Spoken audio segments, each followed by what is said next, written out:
Hello and welcome to my channel. I hope आप सब अच्छे होंगे। आज हम पढ़ने वाले हैं हेरिडिटी के बारे में। तो हेरिडिटी क्या है? ये है transmission of characters from one generation to another generation.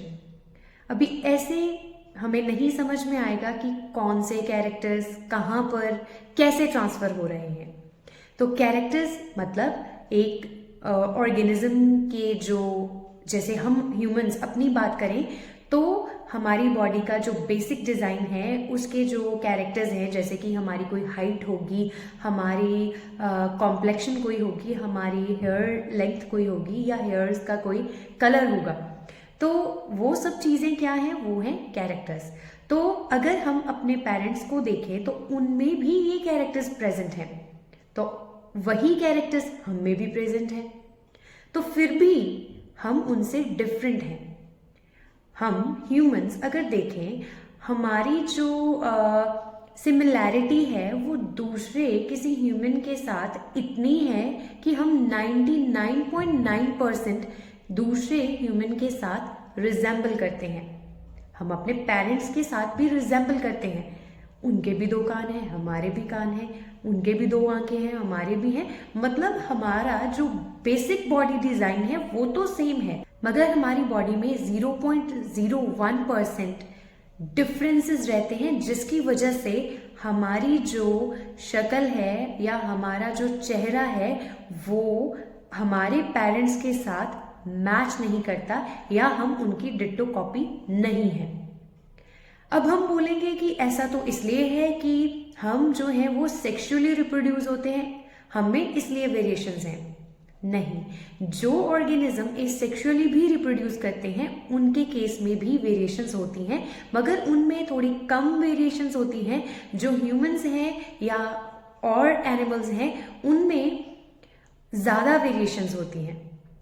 जो हमारी फिजिकल अपीयरेंस है या हमारी बॉडी का बेसिक डिज़ाइन है वो हमारे पेरेंट्स के साथ सिमिलर होता है, इसलिए क्योंकि both the parents contribute equally. हम हमारी बॉडी में जितने भी कैरेक्टर्स को देखते हैं वो हमारे पेरेंट्स के साथ मैच होते हैं, क्योंकि जो कैरेक्टर्स हम में हैं वो हमारे फादर में से भी आए हैं और मदर में से भी आए हैं। तो इन्हीं सारी बातों को देखने के लिए कि कैसे कैरेक्टर्स आगे पास होते हैं और कैसे जनरेशन्स टू जनरेशन्स जो हैं वेरिएशंस अराइज करती हैं, ग्रेगोर जोहन मेंडल, जिनको फादर ऑफ जेनेटिक्स बोला जाता है, उन्होंने काफ़ी सारे एक्सपेरिमेंट्स के थ्रू हमें बताया। उन्होंने जो अपना सैंपल चूज किया इन एक्सपेरिमेंट्स के लिए वो क्या था? पायसम सटाइवम, जिसको आप पिसम सटाइवम भी बोल सकते हो, जो कि पी प्लांट को बोला जाता है। तो उन्होंने पी प्लांट को ही क्यों चूज किया? क्योंकि पी प्लांट जो था उसको एक तो ग्रो करना इजी है, दूसरा उनका जो लाइफ स्पैन है वो कम है, तो फिर क्या है, हम जनरेशन्स को इजीली पढ़ सकते हैं और उसके कैरेक्टर्स जो हैं वो इजीली विजिबल हैं, तो उनको स्टडी करना भी इजी है। इसलिए मेंडल ने पी प्लांट को ही स्टडी के लिए चूज किया। तो ये भी एक क्वेश्चन रहता है हमेशा कि why Mendel choose payasam sativum for his study. तो इसका आंसर यही रहेगा। अब थोड़ा हम बात करेंगे कुछ टर्म्स के बारे में, जैसे कि जीन के बारे में, क्रोमोसोम्स के बारे में, एलील के बारे में। तो शुरू में ही हमने बात करी कि जो सेल है उसके अंदर प्रेजेंट रहती है information in a form of DNA. अब वो जो डीएनए है वो काफ़ी ज़्यादा लेंथ का होने की वजह से काफ़ी कॉम्पैक्टेड फॉर्म में हमारी सेल के अंदर प्रेजेंट रहता है। अब जो वो कॉम्पैक्ट फॉर्म है उसको हम क्या बोलते हैं? क्रोमोसोम। अब उन्हीं क्रोमोसोम्स को अगर हम और जूम करके देखें तो हमें उन पर कुछ सीक्वेंसेस या कुछ सेगमेंट्स दिखाई देंगे, जिनको हम क्या बोलते हैं? जीन्स।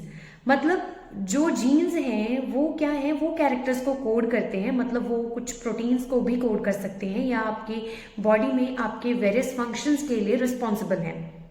तो जीन्स जो हैं वो हमेशा किसी स्पेसिफिक लोकेशन पर प्रेजेंट रहते हैं। आपकी बॉडी के अंदर बहुत सारे जीन्स प्रेजेंट होते हैं और हर एक जीन का अपना एक स्पेसिफिक फंक्शन है। जैसे कि कोई जीन आपकी हाइट को कोड कर सकता है, कोई जीन आपकी कॉम्प्लेक्शन को कोड कर सकता है, कोई जीन आपके हेयर लेंथ को कंट्रोल कर सकता है, कोई जीन आपके हेयर कलरेशन के लिए रिस्पॉन्सिबल हो सकता है। तो ऐसे ही हमारी बॉडी के अंदर डिफरेंट जो जीन्स हैं वो डिफरेंट अपना फंक्शन परफॉर्म करने में हेल्पफुल होते हैं।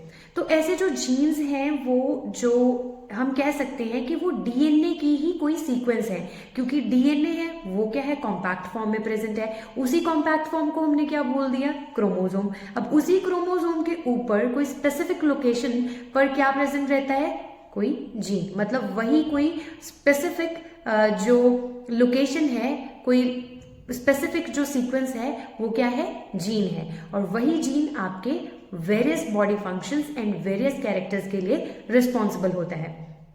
तो अब जो जीन्स हैं वो आपकी बॉडी में कैसे आते हैं? हमारी बॉडी में जो जीन्स हैं वो पेरेंट्स की बॉडी से आए हैं, मतलब हेरिडिटी के थ्रू आए हैं। तो हेरिडिटी के टाइम पे क्या होता है कि फादर की बॉडी में से 23 क्रोमोसोम्स एंड मदर की बॉडी से 23 क्रोमोसोम्स हम में पास होते हैं। तो टोटल एक ह्यूमन की बॉडी में कितने क्रोमोसोम्स होते हैं, 46। अब वही 23 कहां से आए, एग सेल से, और 23 कहां से आए, स्पर्म सेल से। अब दोनों का जो कॉम्बिनेशन है वो क्या है, जाइगोट, जिसमें फिर से कितने क्रोमोसोम हो गए, 46। तो वही 46 क्रोमोसोम्स जो हैं उनमें क्या है, जीन्स प्रेजेंट है। हमारी बॉडी में हर एक कैरेक्टर के लिए बच्चों 2 जीन्स प्रेजेंट रहेंगे, मतलब पेयर ऑफ जीन हमारे पास प्रेजेंट रहेगा। और वही जो पेयर है उसमें से कोई एक जीन हर बार डोमिनेट करेगा। अगर वो डोमिनेट करेगा तो अपने आप को एक्सप्रेस करेगा। इसका क्या मतलब है, इसका मतलब ये है कि जो ये डिफरेंट फॉर्म्स हैं, इमेजिन करिए कि आपके पेरेंट्स में फादर का जो हेयर कलर है वो क्या है, ब्राउन है, और जो मदर का है वो क्या है, ब्लैक, और आपका क्या है, फिर से ब्राउन। अब इसका मतलब क्या है कि जो जीन आपकी बॉडी में फादर में से आया वो क्या कर गया बच्चों, अपने आप को एक्सप्रेस, मतलब उसने क्या किया, मदर के जीन को हाइड कर दिया, उसके एक्सप्रेशन को आने ही नहीं दिया। और आपकी बॉडी में ऐसे नहीं है कि जीन पास नहीं हुआ, मदर का जीन भी पास हुआ है, फादर का भी जीन पास हुआ है, मगर उनमें से एक अपने आप को एक्सप्रेस कर पा रहा है, और वो जीन कौन सा हुआ, वो डोमिनेंट जीन हुआ। और जिसने अपने आप को एक्सप्रेस नहीं किया वो कौन सा जीन है, वो है रिसेसिव जीन। अब यही जो डिफरेंट 2 फॉर्म्स ऑफ जीन है जो एक कैरेक्टर को कोड कर रही हैं, उनको हम क्या बोलेंगे, एलील। तो जो ये एलील्स हैं वो क्या है, वो डिफरेंट फॉर्म्स ऑफ जीन्स हैं। तो चलिए इस डोमिनेंस एंड रिसेसिव को पढ़ेंगे with the help of cross. Mendel ने अपना जो एक्सपेरिमेंट कैरी आउट किया तो उसमें एक एक्सपेरिमेंट ये भी था कि उसने क्या किया, उसने एक मोनोहाइब्रिड क्रॉस किया, मतलब पी प्लांट में इस चीज को स्टडी किया कि जो पौधे हैं उनकी हाइट कैसी होगी। तो उसने एक प्योर टॉल प्लांट लिया और एक उसने क्या लिया, प्योर डवार्फ प्लांट लिया। जब उसने उसकी क्रॉसिंग कराई तो जब उसने in pure and tall plants की क्रॉसिंग करवाई तो उसने देखा कि जो प्योर प्लांट था उसका जो जीनोटाइप था वो क्या था, प्योर टॉल का जीनोटाइप था कैपिटल टी, एंड जो डवार्फ है उसका क्या है, क्योंकि वो प्योर है तो उसमें दोनों ही जीन्स जो होंगे वो क्या होंगे, रिसेसिव होंगे। तो उसके जो एलील्स थे वो क्या थे, स्मॉल टी।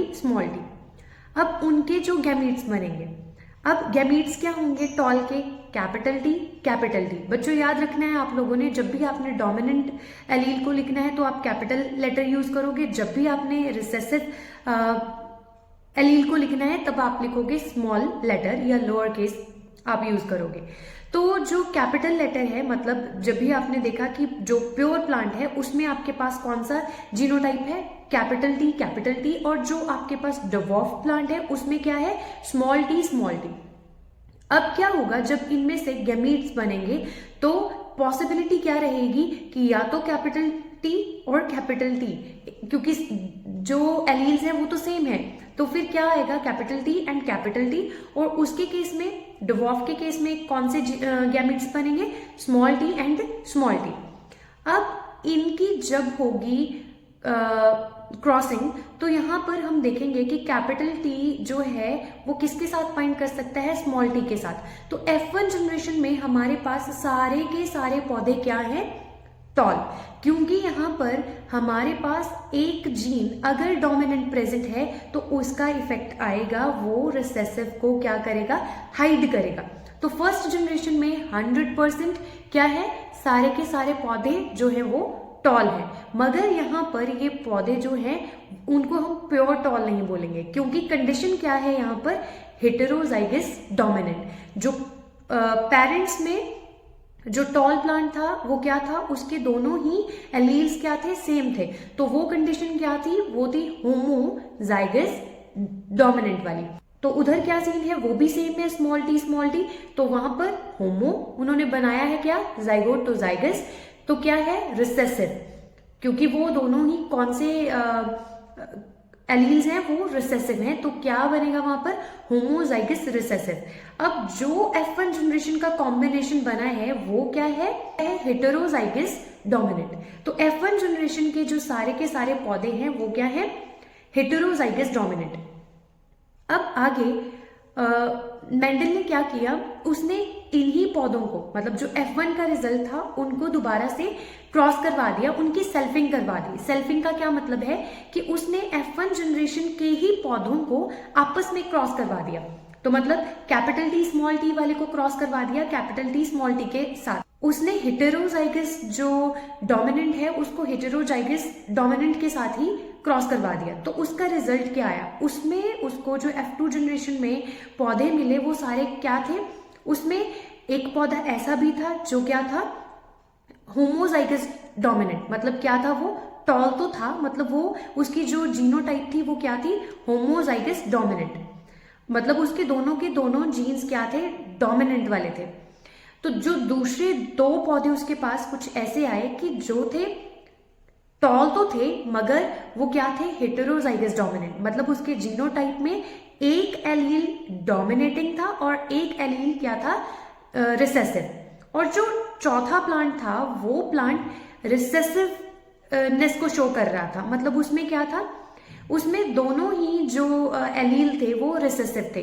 तो जब भी कभी बच्चों रिसेसिव कैरेक्टर में आना है तो कंडीशन ये होनी चाहिए कि वहां पर जो रिसेसिव एलील्स मौजूद होने चाहिए। जब भी कभी दोनों के दोनों एलील्स रिसेसिव होंगे तब भी जो उनका इफेक्ट जो है वो एक्सप्रेस होगा।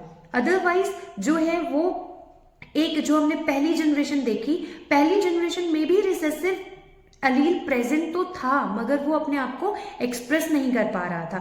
मगर नेक्स्ट जनरेशन में वो पास भी हुआ मगर अपने आप को एक्सप्रेस भी कर पा रहा था। वो क्यों, क्योंकि जब उसके साथ दूसरा भी रिसेसिव रहेगा तब भी वो अपना इफेक्ट शो कर पाएगा, अदरवाइज वो अपना इफेक्ट शो नहीं कर पाएगा। तो जो F2 जनरेशन आई उसमें हमें क्लियरली विजिबल हो रहा है कि एक जो प्लांट है वो क्या है, वो है हेटेरोजाइगस डोमिनेंट मतलब टॉल।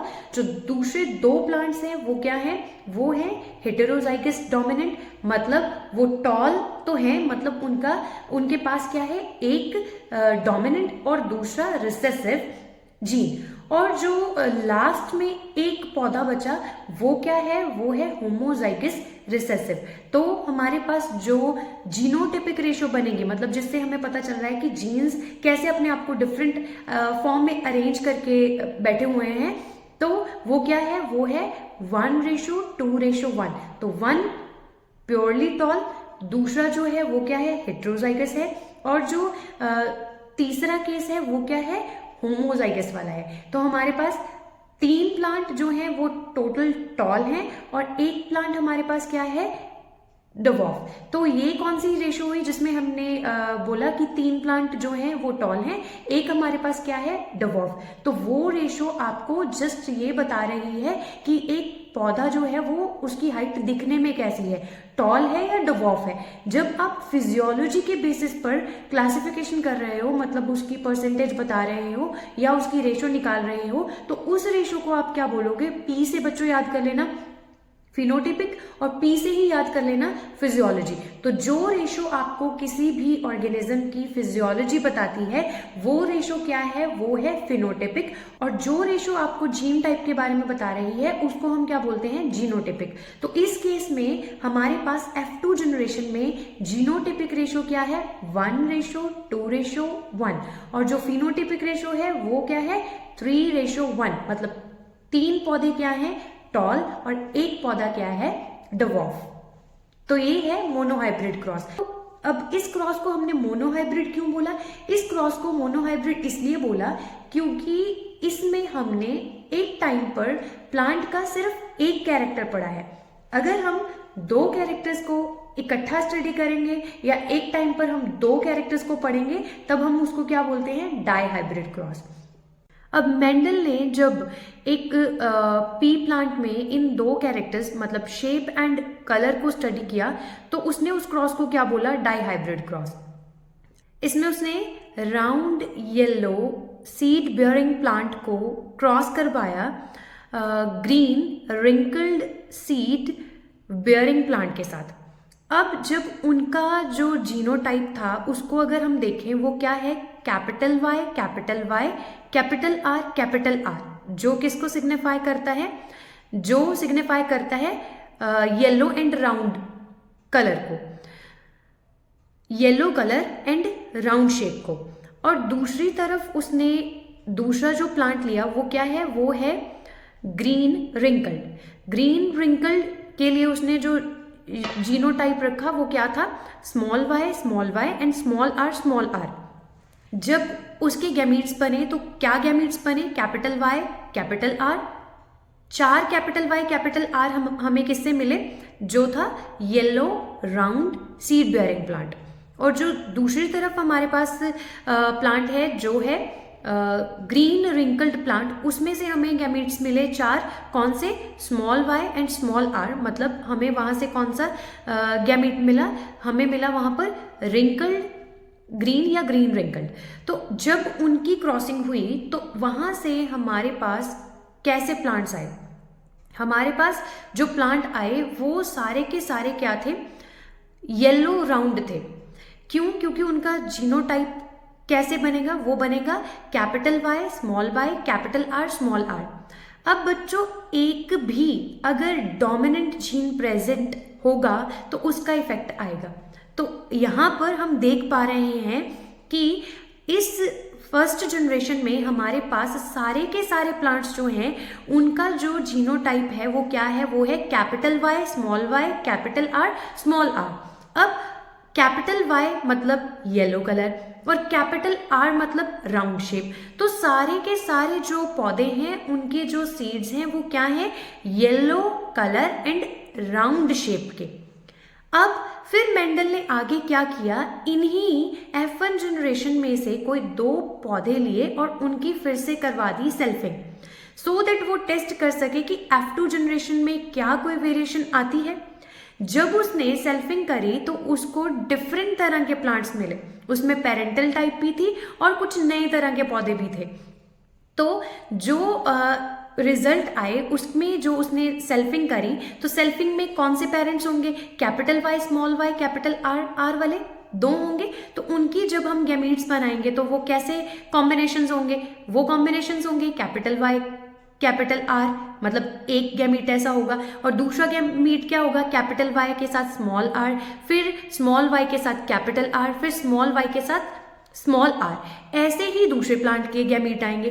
जब इनकी आप क्रॉसिंग करवाओगे बच्चों तो आपके पास कैसे केसेस आएंगे, आपके पास मतलब येलो राउंड पौधे भी आएंगे, आपके पास येलो ग्रीन पौधे भी आएंगे, आपके पास ऐसे पौधे भी होंगे जिनके सीड्स ग्रीन रिंकल्ड होंगे, और कुछ ऐसे पौधे भी होंगे जिनके जो सीड्स होंगे वो क्या होंगे, येलो रिंकल्ड होंगे।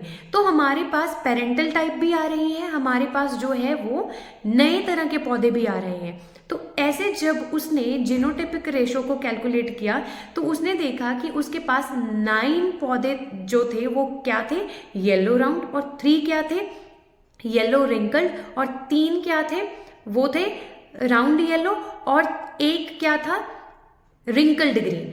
तो ऐसे उसके पास रेशो जो आई वो क्या थी, 9:3:3:1।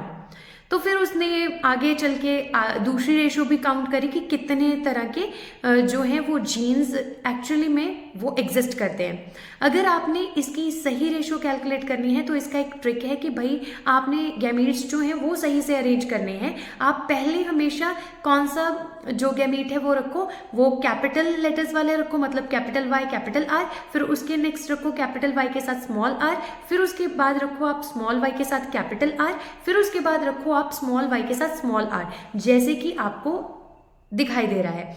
आप सेम ही सीक्वेंस जो है डाउनवर्ड्स फॉलो करो, जो आपका रिजल्ट आएगा बच्चों वो सही आएगा, आपको कैलकुलेशन में थोड़ा ईज रहेगा।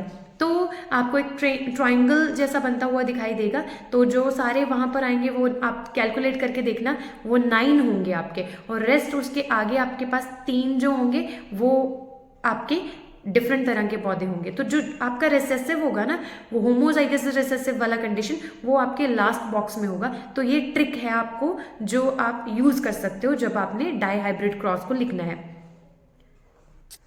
तो यहां से हमने 2 लॉ सीखे। जब भी आप बात करते हो कि जो कैरेक्टर्स हैं उसमें से एक कैरेक्टर ही आगे पास होगा या एक्सप्रेस होता हुआ दिखाई देगा, हम ऐसे कह सकते हैं। तो इसका मतलब ये है कि जीन्स तो आपके पास जो है वो पेयर में है, बट उनमें से एक्सप्रेस कोई एक होता है, मतलब कोई डोमिनेंट एक करेगा। तो जो इसको हम क्या बोल सकते हैं, इसको हम बोलते हैं लॉ ऑफ डोमिनेंस, जिसमें 2 जीन्स में से एक डोमिनेंट रहता है और दूसरा क्या रहता है, रिसेसिव। तो ये क्या था, मेंडल का लॉ ऑफ डोमिनेंस। अब जो आपने डाईहाइब्रिड क्रॉस बनाया उसमें आपने देखा कि जो कैरेक्टर्स हैं वो आगे इंडिपेंडेंटली पास हो रहे हैं। ऐसा नहीं है कि येलो के साथ ही राउंड शेप आएगी, येलो के साथ आपके पास रिंकल्ड शेप भी आई है। तो मतलब कैरेक्टर्स जब भी आगे पास होते हैं वो एक दूसरे से इंडिपेंडेंटली पास होते हैं, और एक जनरेशन में वो एक्सप्रेस हो भी सकते हैं और नहीं भी होते। जब भी वो एक्सप्रेस होते हैं तो मतलब वो क्या होते हैं, इंडिपेंडेंटली एक्सप्रेस होते हैं और बिना मिक्सिंग वो एक दूसरे के साथ प्रेजेंट रहते हैं और आगे जनरेशन में पास हो जाते हैं। तो इसे हम क्या बोलेंगे, लॉ ऑफ इंडिपेंडेंट असॉर्टमेंट, कि वो इंडिपेंडेंटली एक साथ एक दूसरे के साथ रहते हैं और अगली जनरेशन में वो बिना ब्लेंड हुए एक दूसरे के साथ आगे मूव कर जाते हैं। तो ये क्या था, लॉ ऑफ इंडिपेंडेंट असॉर्टमेंट। तो आई होप आपको अब इस चैप्टर में डाईहाइब्रिड क्रॉस तक कोई डाउट नहीं होगा। अगर आपको कोई डाउट्स हैं then you can ask me in a comment section. Thank you for watching.